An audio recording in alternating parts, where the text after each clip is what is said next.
Hi, I'm Tim. Welcome to Watchbox, and thanks for logging on. If you love this watch, please email me, tmosso@thewatchbox.com.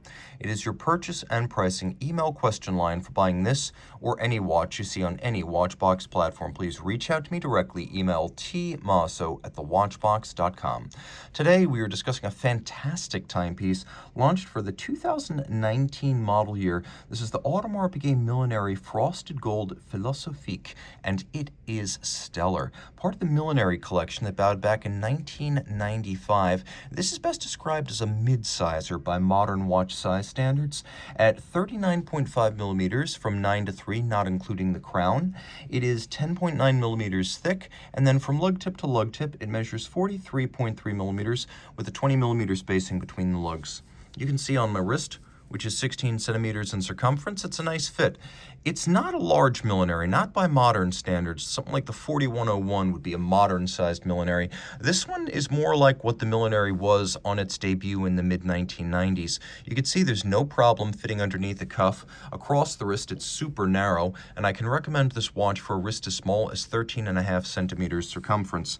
The strap is upscale and minimalist. You can see medium rectangular scale alligator leather. It's sort of a cobalt blue with a matte finish, and it's bonded, which means the leather on the top is bonded to the calfskin on the bottom, but there's no stitching. It creates a seamless, elegant look. You can also see that this is a brand new Audemars Piguet factory strap. It uses curved spring bars so that the lugs can be drilled very close to the case, allowing narrow spacing between the pivot centers of the strap for better fit on a small wrist, as well as a more integrated look with a smaller gap between strap and case. And the curved spring bar makes this close drilling possible without any impediment to the motion of the strap.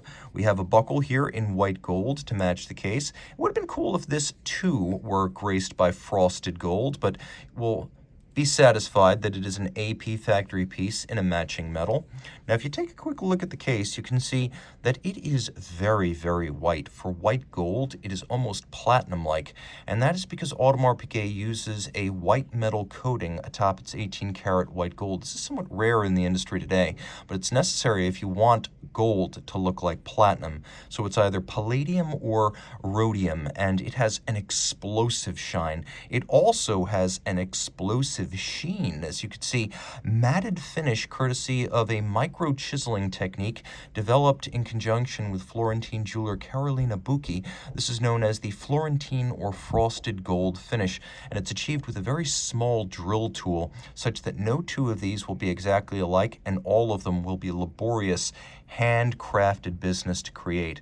Now we have the little blue sapphire in the crown. We give way to a bezel that has a frosted gold rim, and then if you look carefully, you can see that it actually continues. The crystal overlaps the bezel, so it's mounted on top of the bezel rather than within the bezel, which is why part of that frosted gold bezel continues unbroken underneath the sapphire itself.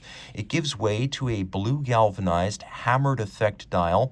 It has the randomly beaten scalloped profile of something along the lines of a steel drum, and then of course a galvanic process to use in the process of adding that blue tone to it. But it's not just a hammered effect, it has the look of having been drawn and textured. The indices are incredibly minimal, and we have a faceted feuille or leaf style hand mounted eccentrically on a center pivot, and I'll demonstrate how this works.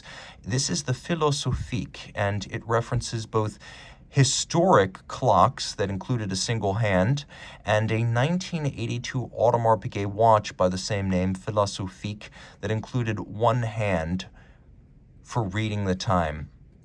This could be described as a slow watch, and you can see how the eccentric mounting of that hand ensures that it is always roughly the same distance from each index in spite of the irregular shape of the millenary dial. Now we're going to turn it over and take a look at the case back. You could see a gold rotor bearing the coats of arms of the Audemars and Piguet family. To remind you that Audemars Piguet is the oldest Swiss watch brand, still owned and operated by the founding families since 1875. Ceramic bearings for high efficiency and minimal maintenance, automatic winding, 50-hour power reserve, and though the watch does not have a seconds hand, we still get that hacking seconds function. Now we have a full balance bridge and a free sprung gyromax style balance to add toughness to the movement. And it is derived from the 3120, which is used in, among other things, the Royal Oak Offshore. So this is a very tough sports watch style movement. This is called the 3140. You can see it pivots on 43 joules, and it includes a judicious blend of manual and mechanical finishing that is price appropriate.